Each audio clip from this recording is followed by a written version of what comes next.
are Tahitia, and and we are here. yeah, we're filling the brain drain one conversation at a time. We get together every Friday to discuss what's ever on our mind, what's trending. And so today's topic, because I don't know about anybody else, but I have been feeling, when you said, "How are you?" This week I've been asking myself, should I stop asking people that? Ooh. Because when people ask me, "How am I?" My automatic is I'm good. How about you? But I'm really not good. And I don't like to lie. But with all of that being said, I think that, it's easy during this time for us to feel disconnected. So today I want to talk about community and Ah. building community and just some efforts I'm making in terms of what may need to be happening in our communities during this time. So that's what I'm bringing to the table today.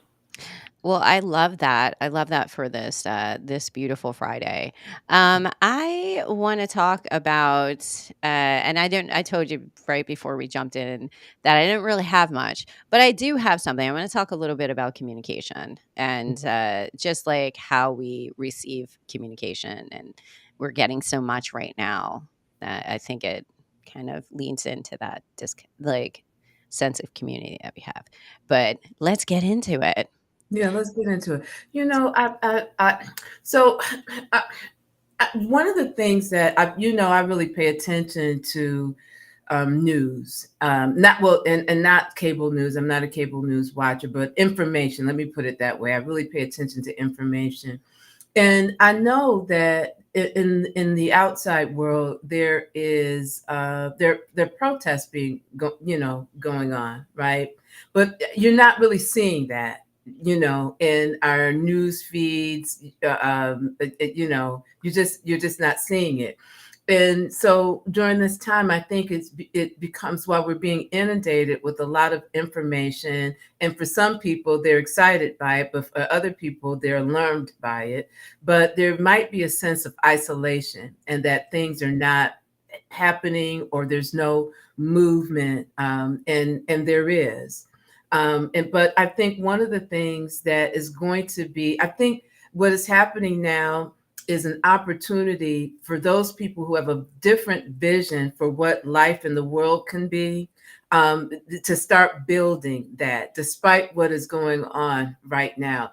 And so I think one of the first things, and when I do my other podcast, I talk about personal sovereignty. I talk about getting ourselves together, taking care of our families, our local world, moving to the national, and then moving to the international. And so I'm starting with my family. I think we need to make certain that we are in communication and working together and building community within our families. And some people have very tight knit families, others don't. But I think there are some things and some discussions that need to be had within families to make certain that they are safe, that they are building community wherever they live, right? Because people's families can be, all over the place in this country. That we are aware collectively of what's going on and how some of these things are impacting us in different states and different areas, and some things that we need to do in order to survive this. And so my family used to, on my father's side, they would have, a Zoom meeting or whatever. And I found them a little difficult because there was never really an agenda. And I'm thinking, we have resources here and nobody's sharing information, and you got old people trying to figure out the technology, and right. And so I kind of took a back seat, and then they were late on Sundays, and I'm like, I got to get up in the morning. But I reached out to that person who started that, and she has been really instrumental in sharing information about our family history and our family tree. And I said, I think it's time for us to have a family meeting, and I'll set the agenda. And then I stopped to think about it, and I thought about my mom's side of the family, right? And I'm like, you know what? I'm going to share that agenda with them. And then I thought about my favorite aunt, who passed away, and her family, and she's my aunt by marriage. And I was like, well, I'm going to share that agenda with them. So there's some agenda items that we're working on. Well, that we're going to be discussing. But one of the things in terms of community, and one of the things that we need to think about in our world today is our food sources. And I talked to you about getting, growing little gardens and things of that nature, but making certain that you have, your food secure, because I think that's going to be an issue.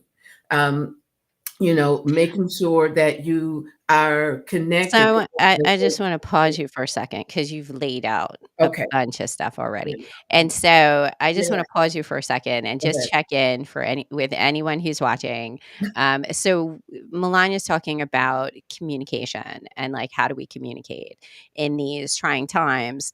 And so it sounds like you're talking about like the roots starting at the family and then branching out, right? Absolutely. And so, but I'm gonna pause you because I have this burning question, which is how are you tackling the fact that sometimes when family gets together, it's for joy, right, and entertainment, and sometimes when you bring concepts like like energy towards action or agendas towards action or agendas towards how are you going to manage through these times, it's like, oh, why are you like you're bringing down times, like are you encountering any of that as you We haven't engage met yet. with We're just in the okay, planning okay. stage. We haven't, but here's the thing.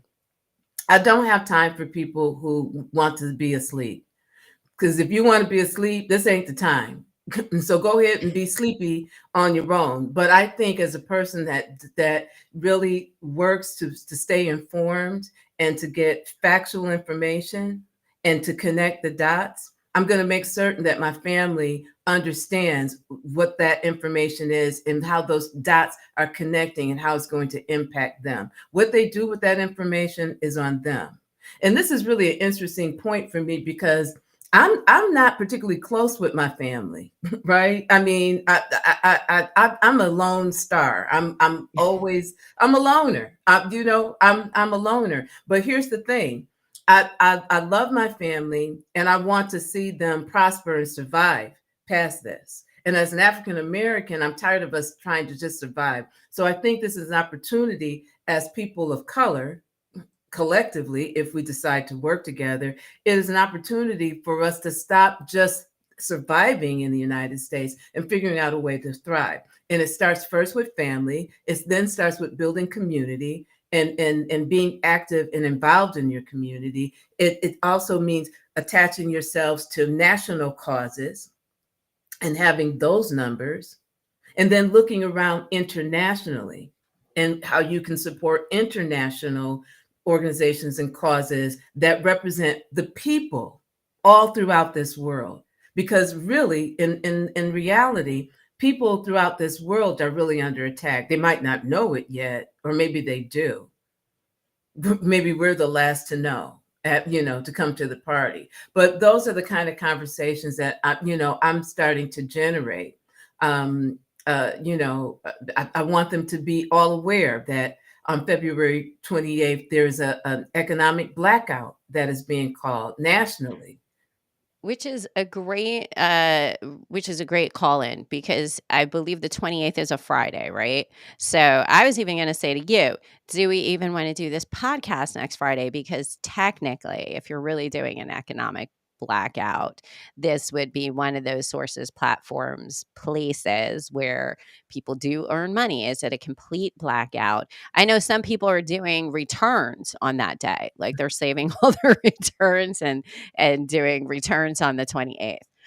But it's interesting where we get our information and how we share and exchange information, like the communication piece. Because I was going to talk a little bit about how we communicate these things. Like, is it via messages? Like, when we're feeling burned out, do we not have phone calls with family, but do we text everyone just to be like, hey, I want to check in with you, just make sure you're okay? Or are we so inundated with information right now, it's even hard to communicate. Because sometimes I will find myself, and I've like talking to family members or talking with friends, and like I don't have the energy to explain something that would be important to kind of go into detail with, because we get our information from different places, yet we all assume we're getting it from the same place, right? Mm-mm. Um, I well, don't I think think we so. do. I Like don't. my mom, my well, my parents will say to me, or someone will say to me, "Well, I saw it on Instagram, and you have Instagram, or you have Facebook, or you have LinkedIn, right?" But I think we often forget the algorithms for each of us is very individual. I just because like it used to be, you used to watch like the CBS channel, the news, or NBC, and you watch the news, you got the same news, right? Like you watched that show, you got the same news. So sometimes when a family member or friend will say, "Oh, I saw it on Facebook. Didn't you see it on Facebook?" We don't have the same algorithm. So I think there's also some, and you talked about this before, some misinformation and some misunderstanding about, well, what you're seeing on social media too. Not, I don't know if it's necessarily with all generations, but I know there's probably a little bit of like, because I'll hear my older relatives talk about social media stations or platforms as if they are TV stations. Like I saw it on the Facebook, I saw it on the Instagram.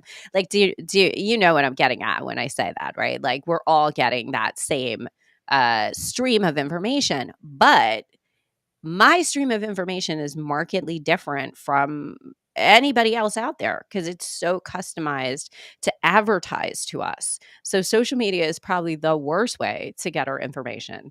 Um, it also like, and so I've talked about this before with you. It has a bunch of ads too that are so marketed towards you. So maybe you get a nice nugget of information, and then you get like 4 ads that are so targeted towards you, they're distracting to the information that you might have received on your algorithm. So, but the family piece is so important. Because family does influence us in a variety of ways, whether that's our found family or our family of origin. And I love the idea of family meetings. So, when is the family meeting? You know what we're planning? I think she's going to put something together for the sixth, and I'm putting the agenda together. Some years ago, when I lived in New York, a friend asked me to do a catering gig for her because she couldn't do it, and I said yes, and it was for the Kennedys family meeting. So they have a family meeting, and I was there, ready to Was serve that at the breakfast. Kennedy Center? No, No. no, it was not at the Kennedy Center, but they, You they can't were go very, there anymore. no, they were a very nice group of people, but it stuck with me that because they have businesses and whatnot. But you know what, family, we have some business to take care of too, and I think nobody really knows what the future is going to hold. But we do know this: it's going to be painful. Unfortunately, they've warned us. They said, "Well, you're going to feel some pain." The president said that. Musk said that. People are feeling the pain. Farmers are feeling the pain. Folks are feeling the pain, right? And so your family is maybe the source that's going to keep you afloat, right? It Which may. is I'll throw a radically out there idea, right? Maybe this is, if people have the ability, the opportunity to get, and I hate to say people should get more insular with their family, but I almost wish like more families got together and bought like big plots of farmland and just like lived and decided to make their own towns. I've talked to you about that. Like, let's Yes. go buy some land and we'll just live. Anyone who wants to buy some land with me and live on a plot of land, and we'll just farm and we'll do creative things. We'll run around like a bad movie, but not a bad horror movie, I'm hoping. But I do think people should get together with their communities of similar mindsets to make it through the next. I'm not even going to say 4 years. The next of the coming lifetime, because like I don't know about anybody else, but this is our opportunity in a world of like individualism as we shift towards that, to just deciding we can do whatever we want to.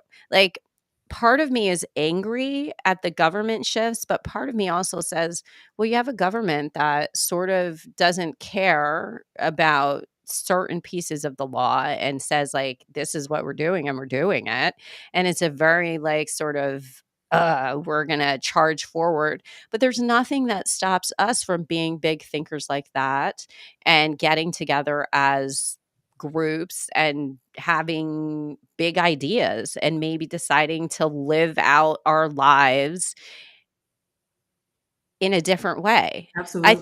I think it's gonna take people of similar mindsets getting together and making these teams of, Community.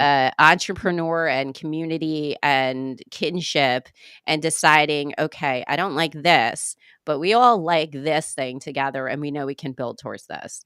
And so my brother said something interesting to me. He said, "I watch all these" 'cause he's getting into, like, hobby farming. And he's like, "I watch all these videos that kind of imply it would be easy or not that hard for people to live in self-sustaining communities and not have to worry perhaps about the price of you have different things to worry about than prices when you live that way, but not so much have to worry about the loneliness and the, well, where will we find food?" Like, yes, it turns into a very, Little House on the Prairie if you don't have a good crop type of lifestyle. But, I do sort of imagine in my head a little bit, what would it be like to live in a community where, you're kind of friendly with everyone and everybody's working towards a common goal? That's what neighborhoods used to be very much like, with neighborhood gardens and check-ins on neighbors. I'm friendly with some of my neighbors, but not all my neighbors. It would be awesome to have like a a community garden in my backyard, but we don't function like that anymore. I think we have Well, more fear sometimes with neighbors and than love. I think this is part of the reason why we're at this point in our history now, because this rugged individualism, right? Individualism, and again, I'm gonna go back to Stephen Covey's 7 Habits of Highly Effective People, right? We are taught to first we're interdependent, then we're taught to be independent, and we stop there, right? We stop at independent. But the thing that comes after independence is interdependence, right? We need to know how to take care of ourselves, but then we bring that skill set to our the things that are important to us, our communities, our family, things that we are interdependent upon, right? We don't learn how to do that. And so we live in isolation now. That's why Dr. Vivek Murthy said there is an epidemic of loneliness and isolation. So, and again, also, we talked about those algorithms, right? Those algorithms keep us isolated, right? We're in an echo chamber of our own thoughts, so to speak, right? Yeah. And we're interfacing with the world via a screen, right? So what I'm talking about is starting to form those real connections, and as a family, what are some economic choices can we make as a family, right? Can we source our food from someplace, or or if you're not living in the same community, but you can belong to co-ops, right? So now you're getting fresh produce, you're getting it locally, you're getting it you're sharing the cost among others. If we really want a different kind of world, we don't not only have to resist what is happening right now, we have to think about what does this new kind of existence look like, and work towards that. And I believe that it begins with community. I believe it starts with the family. I believe that you have to understand and be a part of your local government, because right now, with things that are going on, maybe it might be the local government that's going to save us from some things, potentially local and state, but you've got to be involved. Yeah, and you talked a lot about collaboration, really. Like, how do we collaborate more effectively with each other as communities, as families, found families, families on the internet? Because the internet, I will say, does give you, or social media gives you a sense of false community. I don't know how many times I've listened to something or really resonated with somebody's post, but like I sometimes I'm like, oh, I want to say something, but I want to get it right. So I don't even drop a comment, right? I just like it. And that's not really interacting, right? That's not really collaborating. Even when we do comment, how many times does that grow into actual action? So how are we creating new collaborations? How are we turning social media from just something stagnant where we're all, as you said, in echo chambers, kind of saying something or yelling about something? And how do we make that something that really creates change in action? Like, I would love to hear from anybody who's on the chat. Like, has anybody ever seen anything grow out of like posts they've seen? Is this real community that we create in these social media networks? Are we really communicating? Are we using our skills in our families? Because uh, oftentimes we talk about skills as physical things, like hardcore sets of skills, but there's also the skills in families of advice. And like, do we lean into different pieces of our generations and our friendships and kinships to get the information we need? Are there people who can coach us that we know, who can, because, and I'm saying coaching, exchanging, like, can we exchange knowledge and information? How often do we sit with friends and say, I just want to catch up with you and be with you to see how we can share resilience, and I can see how you're resilient and you can see how I'm resilient, and we could take tidbits like sometimes for independent workers, I don't know if you're finding this, I find myself just stagnant, like in the day, where I'm just stuck because my mind is racing with ideas and I'm not getting done what I need to get done. How many of us are body doubling because we're finding more times in the day where we're just kind of stuck and not moving forward? And when I say body doubling, is it might be I text you and I say to you, Melonya, I need to get some work done. You want to get some work done with me? From this time to this time, we're just going to work in silence and like, but it's holding you accountable to doing the thing that you need to do. And that's a type of community too. And that's a type of silent communication too, of caring and love. So I've thrown a bunch of things out there. I think building community is key. Some of the things that I would like to talk to my family about again, and I'm saying this to everybody within earshot, is again, I talk about gardens, and you're like, oh my God, what are gardens? Yeah, food, vegetable gardens. Here's the thing: I was a vegetarian for 10 years. You can live on vegetables alone, and we just may have to in a world where if you do eat meat, the protections that our government used to have in place to make certain that our food sources were safe are no longer there. So you've got to figure out how you're going to be able to have safe food sources, right? And understand too, in terms of community, there's that kind of community, right? But there's other kind of communities that you can join. I've started to on YouTube. I've started following the American Medical Association on a weekly basis. They give updates in terms of what is going on because the CDC is no longer allowed to share information with us, and we're not communicating with the World Health Organization as well. So there are things that may be growing out outside of our country that we will not know about. The CDC is not sharing it, but the people on the front line, our doctors, are seeing things, right? And they're sharing what they're seeing. So if you haven't been paying attention, flu is really alarming this year. It's taking out more people than COVID has been in the past few years. I think 300,000 people have been hospitalized. 13,000 folks have died. Don't forget the flu, bird flu. Wait a minute, let me just finish. Bird flu is jumping from birds to cattle and to humans, right? There veterinarians who have taken care of these sick animals have been testing positive for the antibody of the bird flu, right? I think one person or maybe a couple of people have died from that. So measles is growing in Texas, It started in Kansas, is moving to Texas. These are the things that you're not going to be able to get from our government agencies. So finding communities that provide you with sources of factual information is important.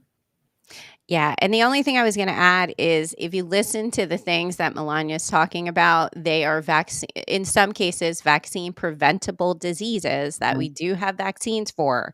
And so I as a nurse, I am concerned that there is someone in our highest health position right now that is not someone who I would consider health qualified to sit in that position, with any type of background in healthcare. And it is concerning that that particular person has some continue to be vaccine hesitancy and promotes the idea of vaccine hesitancy. Vaccines save lives. I know many people believe that the flu vaccine is not a helpful vaccine, but the flu vaccine does prevent the flu. And the way that that vaccine works is they target what they believe are going to be the most prevalent viruses. It doesn't mean that they always get it right, right? It's like trying to guess if you have, and I'm just throwing numbers here. These are not accurate numbers, but if you had 100 viruses, trying to pick out which one of those 100 are going to be the most prevalent to give a vaccine for.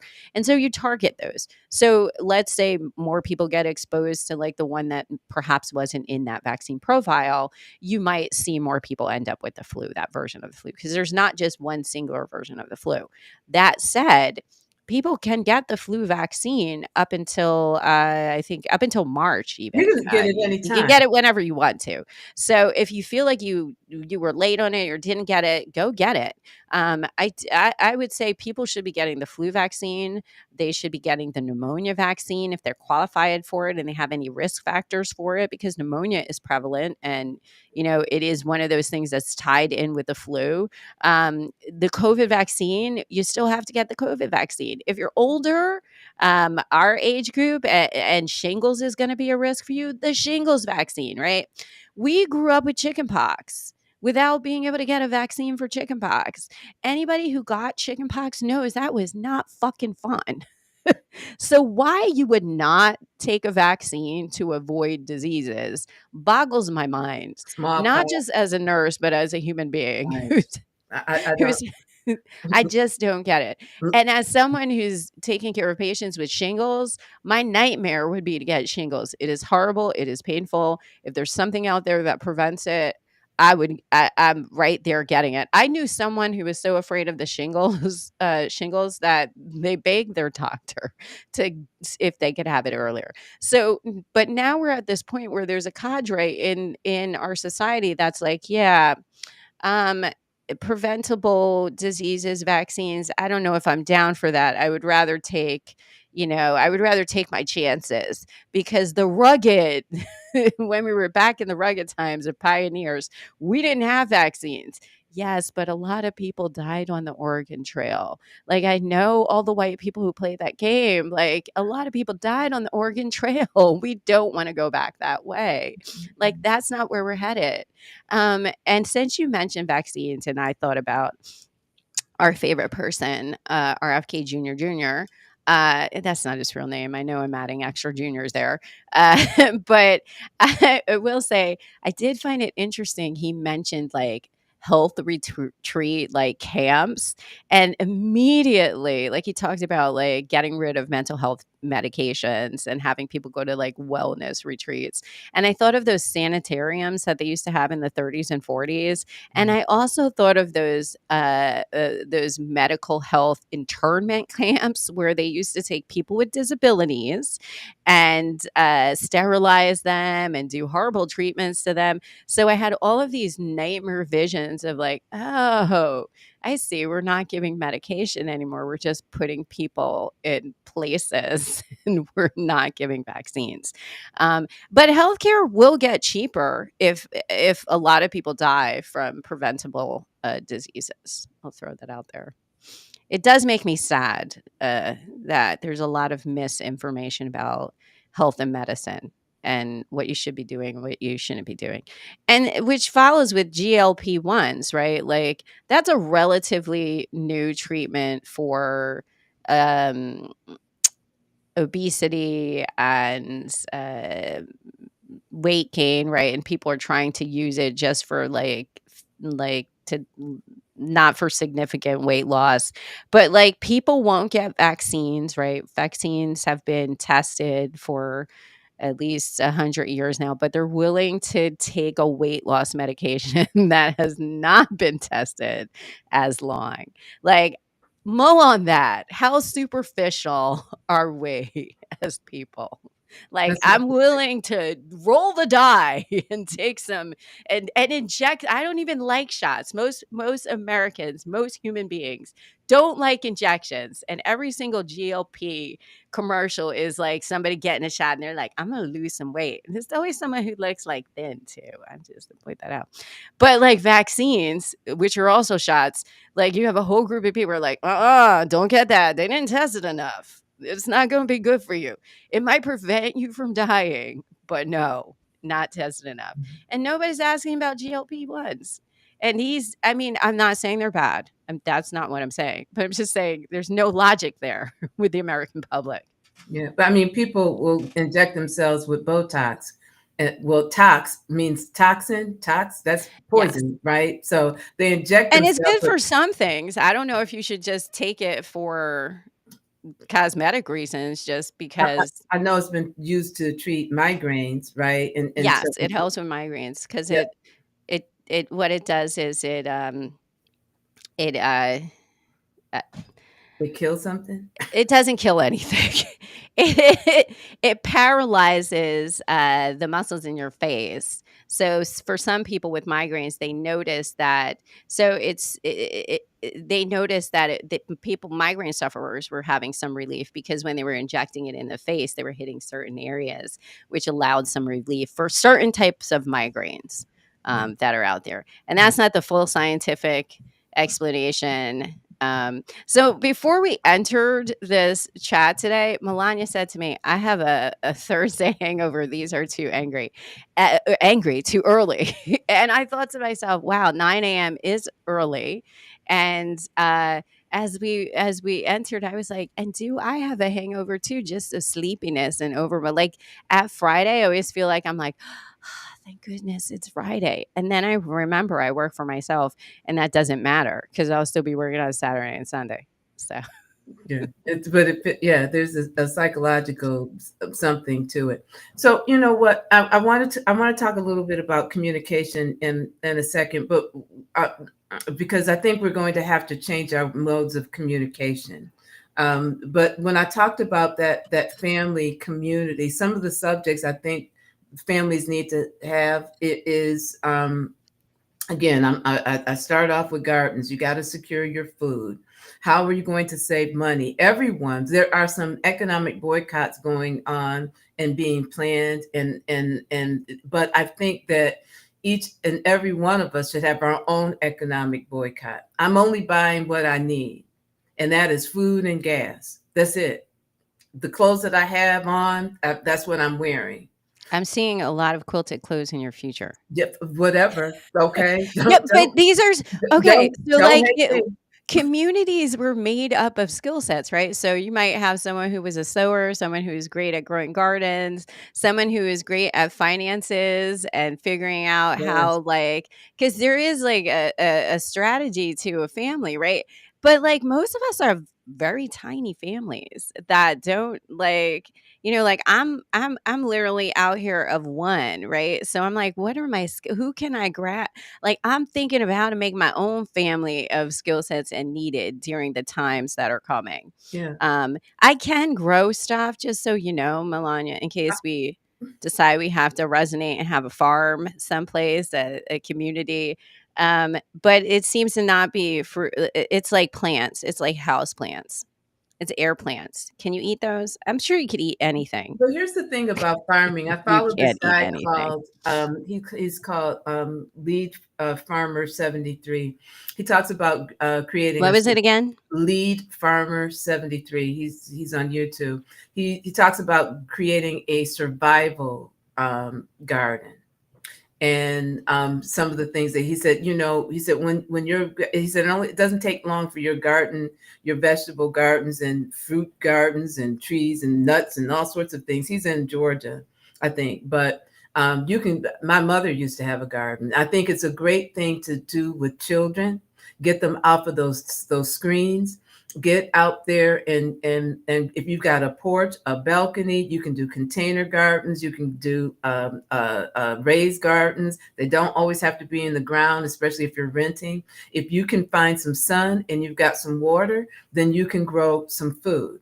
And you can grow food that, again, I grew up in a household where my mother canned food. She froze food. I still freeze food for the winter and put in an extra freezer that I have. I freeze vegetables. I go to the garden, the farmer's market, and I get those food. This year, I'm going to try to grow some of that food. But that being said, you can dry it, right? But all of these things that you can do. But then you might have so much abundance that you can share with others. You can share with your elderly neighbors. You can share with families. You can sell that. And maybe you can find other neighbors or friends who are growing something different in And abundance that you don't have, right, or bees, right? Like I know someone whose wife has bees, right? So maybe you have chives and they have bees and there's a trade, or maybe you have lavender. Like think also about herbs that might be soothing and healing in the times to come, right? So you might need an herb garden for seasoning and for teas, like making your own teas and doing those types of things. We're going deep holistic. We're about to do well, like resonating, like relaxation, resilience. Like let's do a body mapping right now. I well, feel good. I well, entered a little tired. you know We what? talked herbs. And we were talking this week, about we've been texting back and forth, and just in terms of our mindsets. And if I have a hangover this morning, I shouldn't, because I'm not supposed to be drinking. Okay. So with that being said, you know where my head is Does at. anybody know the cure for a hangover? Don't Pop it in the drink. chat. Yeah. Yeah. No, I think it's ginger and lemon, or is it maybe it's the hair of the dog that bit you, as my Yeah. dog shakes Well, in the background. well, Like, so you should just wake up and this is not my advice as a nurse. Just wake up and drink more or have more of what you had. No, don't do no, but that. 'Cause my addiction is coffee.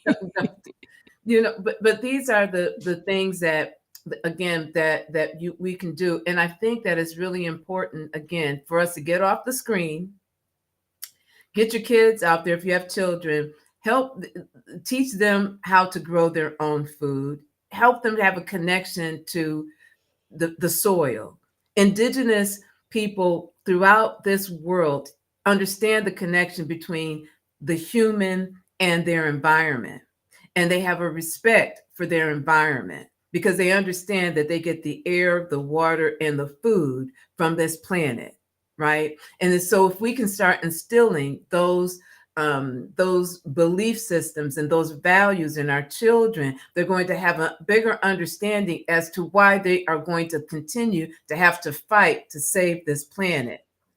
I wonder how many people would live in a different way if there was the possibility and avenues of doing this, right? Like, I wonder how many people would love to live on a hobby farm or in a hobby community or like the Amish do, if there was a pathway to doing this. I know you and I have talked about how there's a lot of people on social media who talk about pathways to hobby farming and gardening and living a different lifestyle that embraces more of nature.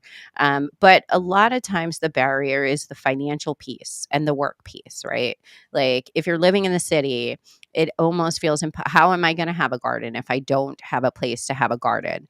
Are there Container. ways? Yes. So you've Container. actually been telling container gardens can be done Yes. inside. You can, if you have any type of balcony or window, you can have window gardens. And there are things that you can grow in window gardens that can be helpful and sustainable, and reduce your cost of food expenditure. Because I'm going to say, if you're in the city, you probably can't grow everything yourself inside just because of the size maybe of your space or whatever, but you might be able to grow some things that you would have had to pay for to reduce your cost. And maybe if you grow enough of it, maybe you can have your own little collaborative building. I would love to see apartment exchanges of like, I grew the tomatoes, you grew the chives. Mhm. What are you growing over here? You're growing, I don't know, what other thing? Kale. Like, can you grow kale in New York? I think you Oh can, yeah. right? But Oh it yeah. requires like you could grow anything really with the proper, like we have shaped the world in our image in such ways that we have like indoor lighting, we have nets, we have things. All of these are expensive or could be expenses. But we have all these ways to grow stuff.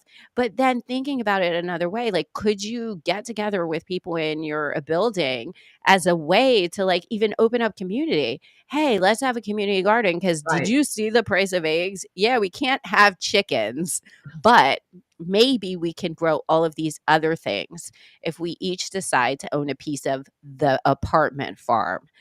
And this is probably somebody else's idea, though I feel like I just made it up right now. If anybody does it, I want to hear about the apartment farm because you said to me, and I said, it's too cold to start farming. And you were like, now is the time. Go get your springlings in there. And so, if people want to go and do apartment farms, if you have co-ops, right, that you belong to a co-op community, think about like, could the co-op have a farming collaborative, like where people volunteer to grow different pieces of what you're going to share and what you're going to give back to community? This is how we're going to be able to make it through healthy. Yeah. I won't even talk about where you're going to plant your stuff in because yeah, I know I've had a lot of thoughts myself on like, is plastic okay if you have plastic containers that you want to grow in? And a lot of stuff, if you buy seedlings, it comes in plastic, right? But like for the purposes of this, growing is better than not growing at all. So Yeah. I would say some people would disagree, but I'm going to say starting however you start is better than not starting. And here's the other thing too, and I think you've laid out some brilliant things. You've taken this and you've even expanded it even more so. I think you may say to yourself, well, who has the time to do this? We can, if you can remember back to COVID and supply chain breakdowns and the things that we couldn't get. It was amazing sometimes to walk into a store and see empty shelves because that The was the reality. I had someone send me a text message. What was the safe number of toilet paper tissue sheets that would be okay to prevent E. coli as a nurse, right? And they were like, "Do you think I could do it with 3 sheets?" I was like, "I don't know. It depends on your poop, right?" Like that's like a test and go. Like, but things were at a, you know, And food might look like that too, okay? Because stop to think. We have farmers who have depended upon uh, migrants. subsidies. Well, subsidies Well, too. we haven't even gotten to that yet, right? Yeah. But Well, we've got farmers who have used undocumented immigrants to farm and to harvest. Well, if they're not being hauled away, they're afraid to show up for work, which means that food is not being able to be picked. It's rotting in the fields, right? We get a lot of our produce from Mexico, where we're picking a fight with them and throwing tariffs or threatening to show tariffs on them. And if they put tariffs on us, right, but those tariffs are going to mean that we're going to pay more. and I just want to say we're on a pause with the Mexico Canada thing right now, but it's just a pause. It's not, I don't think anything was like formally decided. I think they kind of just delayed the tariff discussion with Mexico and Canada. There are tariffs out there with other countries that are going to start hitting. I saw something, and I don't remember where I saw it. Melonya, maybe you saw this too, where Africa was saying like, and this has to do with the USAID piece.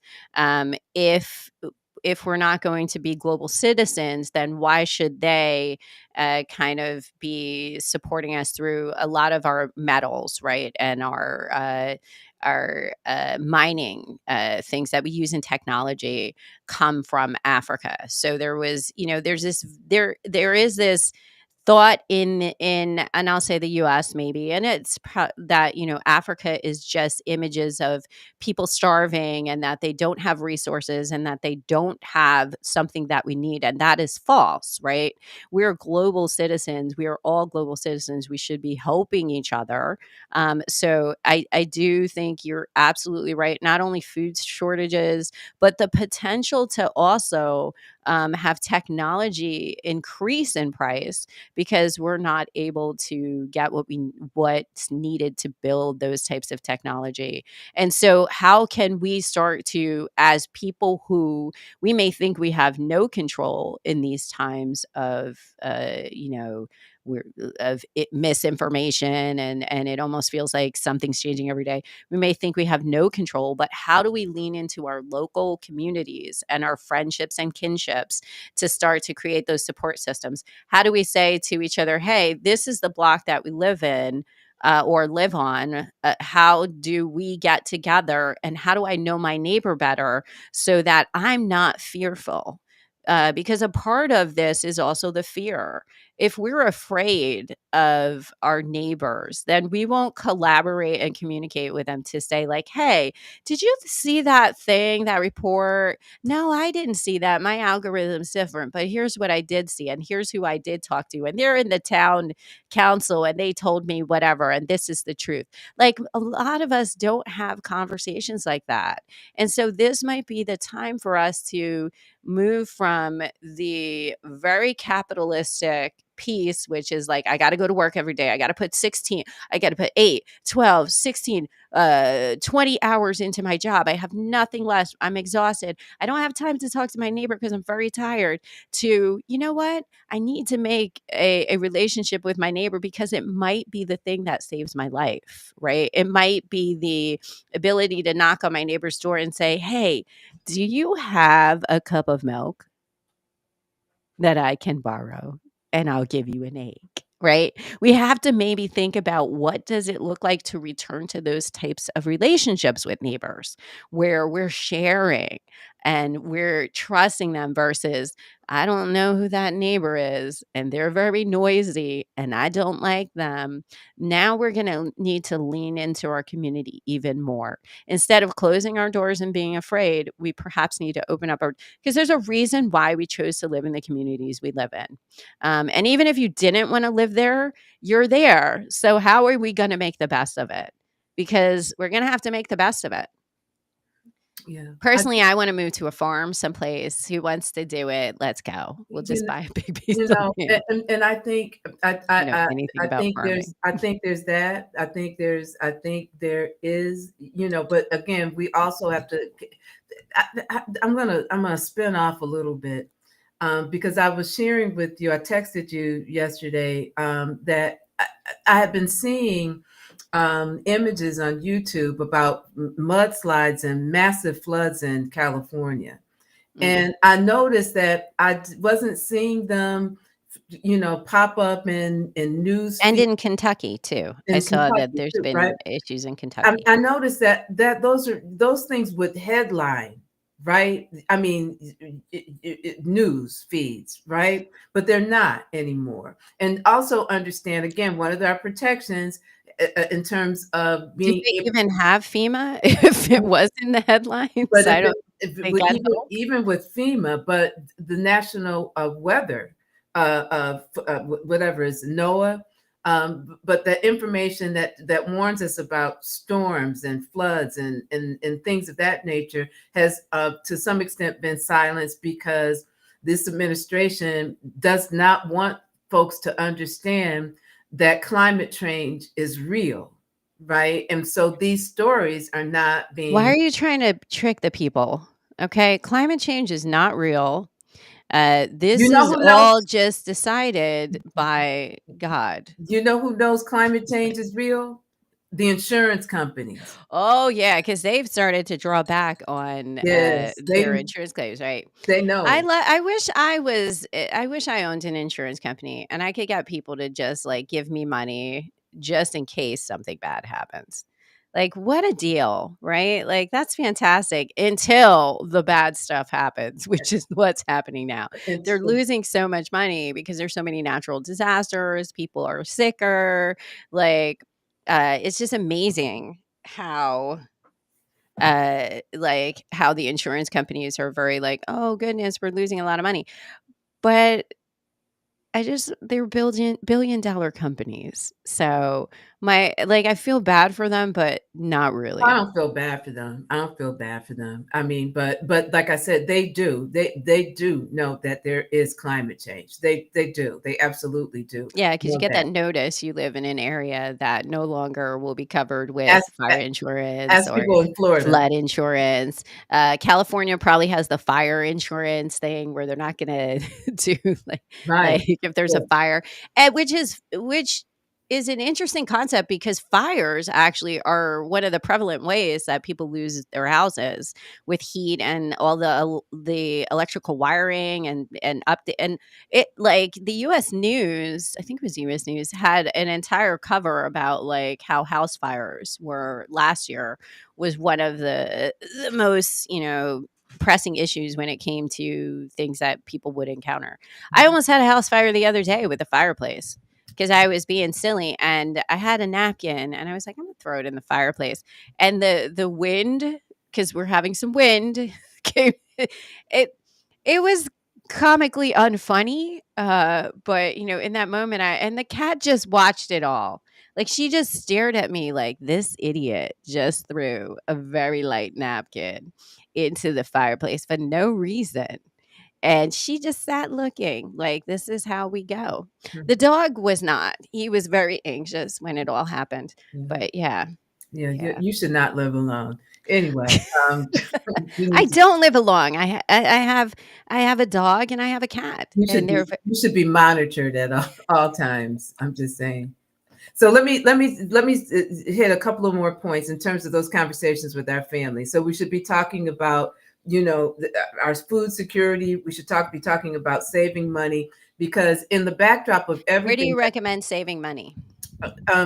We're don't. not financial experts, by the way. No, we're not. No, just Yeah. keep your money in your pockets, right? That's it. That's my No, advice. it's you know what? It's funny you said that because during the Great Depression, because blacks were not allowed to put money into white banks, we actually lost less money because it wasn't in white banks. It was in your pocket. It was in your mattress. So we had, but it didn't really matter because where can you spend your money if they won't let you spend your money? But we have money. We have trillions of dollars. I'm not saying put your money in your pocket though. I'm saying like find some place where you can maybe put it safe.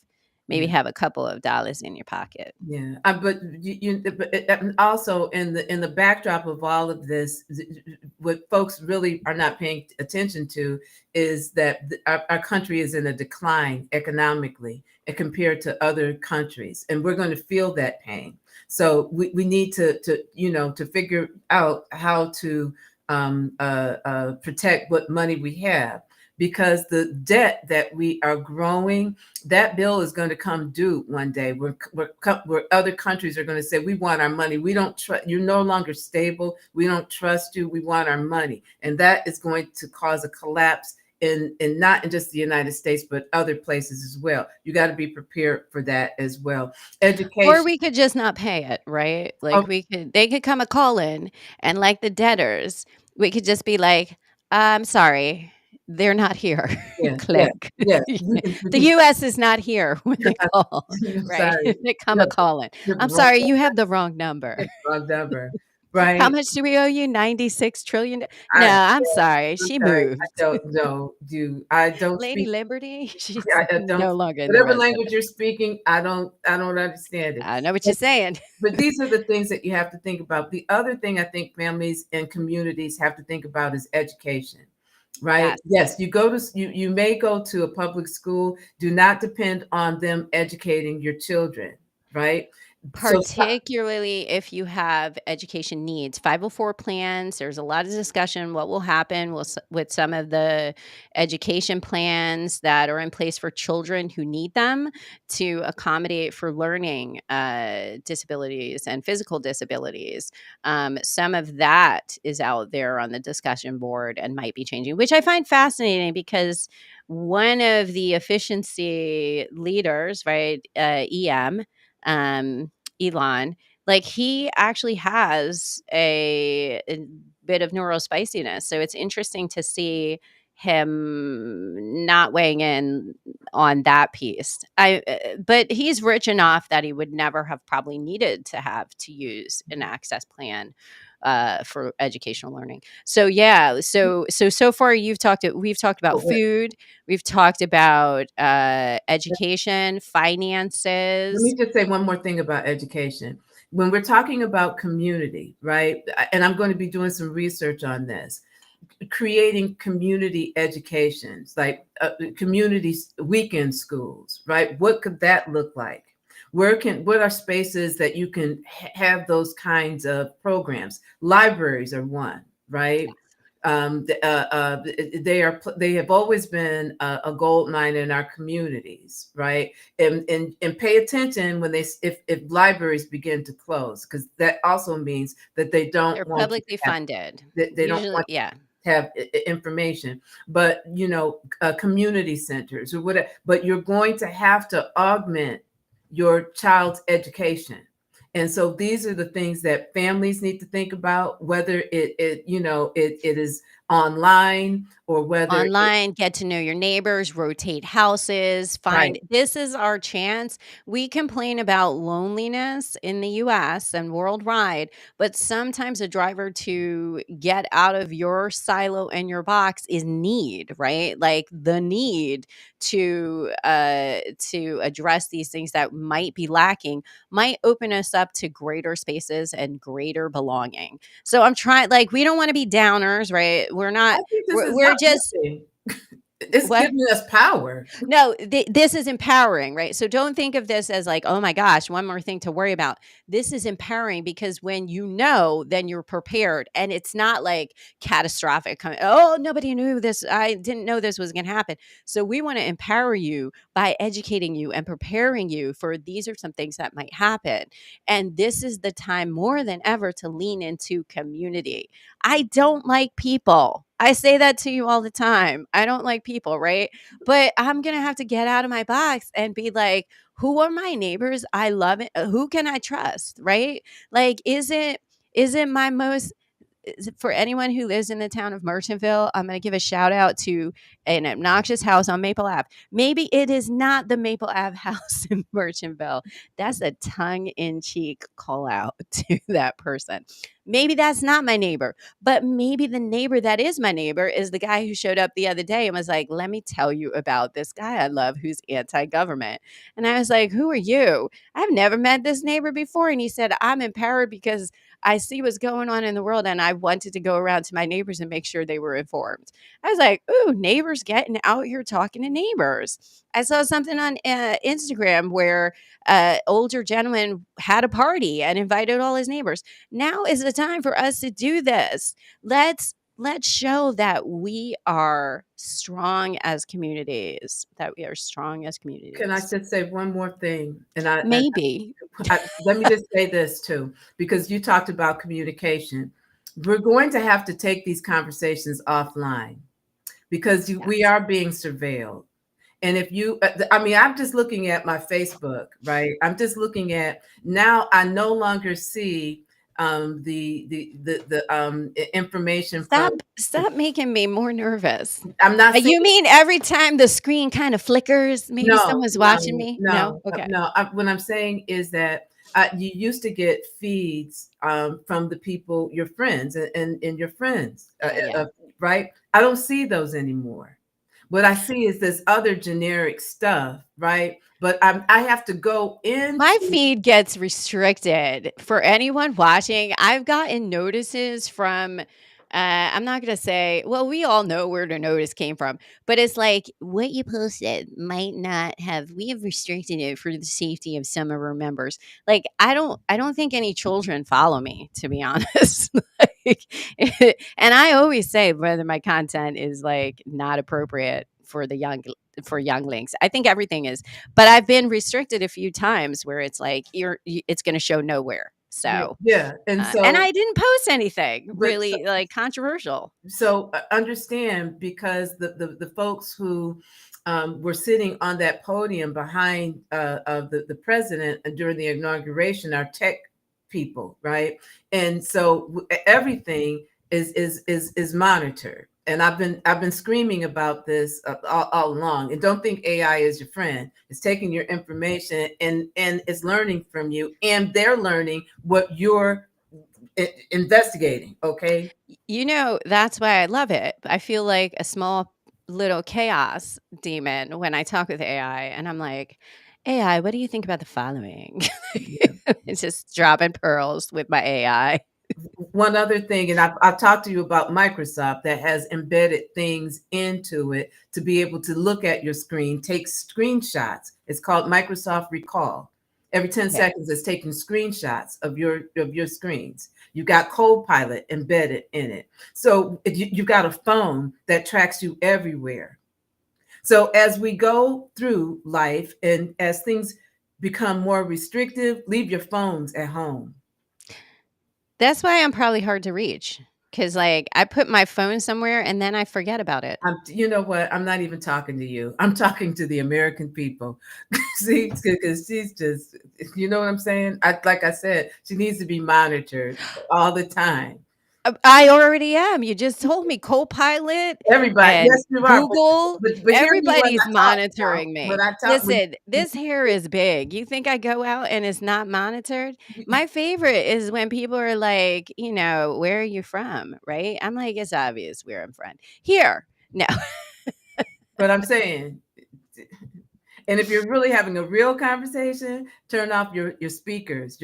I got Alexa over there, and sometimes a I few. like it when she weighs in and Yeah, she's like, "No, you can't buy that at Amazon." Like, no, I'm not trying to buy yeah, anything. but you know what I don't like is sometimes when I see that blue light on and I haven't called her. Okay. See, now we've gone from communication to like how we were gonna be resilient with our families to now we're deep diving into conspiracy. No, And it's it's not. No, not it's not conspiracy, conspiracy. Don't. but I'm not a conspiracist, but I'm saying that in the world to come, you have to be careful as to what is tracking you.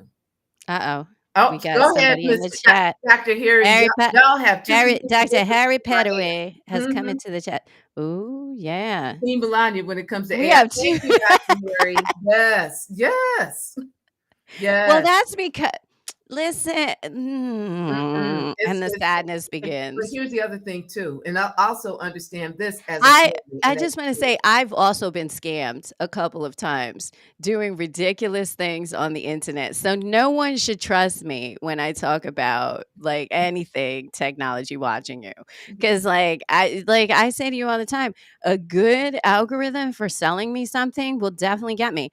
Is it about plants? Are they gonna grow bigger? Is it some weird oil? Yes, definitely. Will it never arrive? Yes, definitely. Like I'm open to, is it a blue light on my phone all the time in the middle?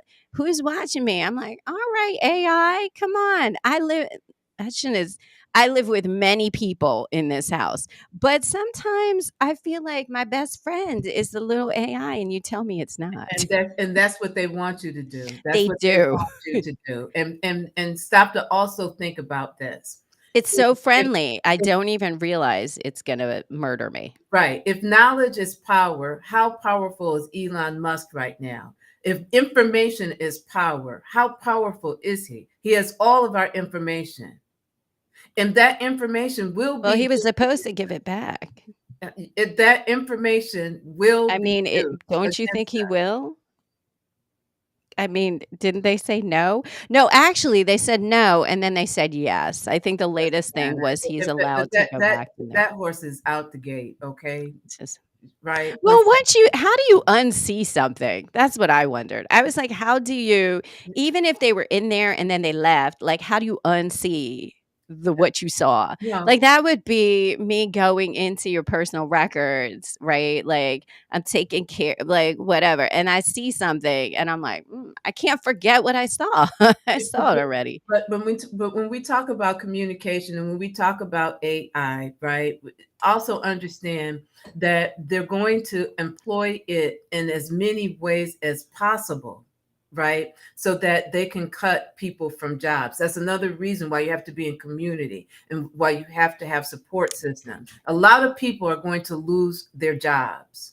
Well, and I just want to say that AI, though it is smart, and it is very good at processing large sets of information, it is not a critical thinker in the way that human beings critically think about things. It is not quite creative. It is able to mimic how we create poetry and writing, but it is not truly creative. Because if you really start to like get into deep conversations with AI, it always has ways that it can be improved upon, right? And that's like we're training it every day like a toddler. But right now the way that it is, I would be very nervous if regulatory bodies turned over the entire job of looking at regulatory practice or screening for things. Even when we see it looking at like medical algorithms or patient care records, it is very rigid in its thought processes because it truly is whatever we've programmed it with at this point. So I know that is coming, and many people have lost jobs already to AI.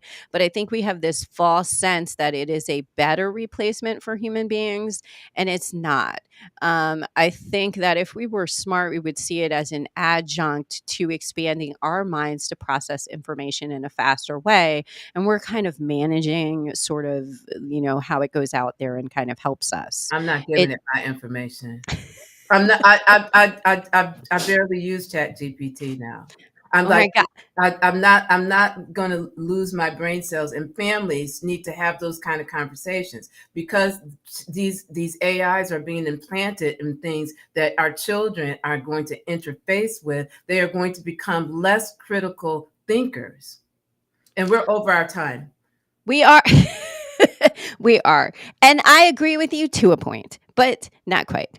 Um, yeah, to a I point. mean, I still use a little bit, okay. But then again, I wish I could have a robot like Elon Musk showed up with, and it would just talk to me. Okay, all right. So that's empty Fridays, y'all. That might have been my PDA showing up a little bit at the end there, just to see you tweak a little bit on that robot. Okay. Well, thank you all for joining us. Yes, thank you for joining us. It has been a pleasure. We'll be here next Friday. Don't forget, Friday, February the 28th is an economic blackout. You ain't buying nothing. We're not We're buying not buying gas. nothing, We're and not this is going to the free. So you store. can yes, you can sit with us and plan how you're not gonna buy anything, Yeah. and how you are also going to just if you go to a store, you have to just return things all Oh, day long. and All if you're going to buy yeah, local, support small businesses, yes, if right? you or go see a coach. No. Goodbye. Goodbye, Thanks for y'all. See you joining next us on week. MT Fridays. If you enjoyed today's conversation, be sure to like, subscribe, and share for more insightful discussions every Friday. Remember, the brain drain stops here, so keep the conversation going by connecting with us on social media or visiting our website. Until next time, stay curious and keep filling your mind with knowledge. See you next week, Friday, on MT Fridays.